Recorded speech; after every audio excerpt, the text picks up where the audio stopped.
पढ़ेंगे vegetable names English में और उर्दू में। सबसे पहले है भिंडी। भिंडी को इंग्लिश में लेडी फिंगर कहते हैं। आलू, पोटैटो। प्याज, अनियन। तोरी, जुकीनी। घिया तोरी, लाफा। कुछ लोग इसे लूफा कहते हैं, लेकिन इसे लूफा नहीं लाफा कहते हैं।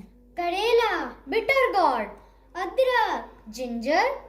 लहसुन, गार्लिक। मूली, रेडिश। पालक, स्पिनच। गाजर, कैरेट। टमाटर, टोमेटो। मिर्च, चिली। इसे ग्रीन चिली भी कहते हैं और रेड चिली भी। मकई, कॉर्न। खीरा, क्यूकम्बर। शकरकंदी, स्वीट पोटैटो। शिमला मिर्च, कैप्सिकम। पुदीना, मिंट। लोबिया, ग्रीन बीन। मटर, पीज। शलजम, टर्निप।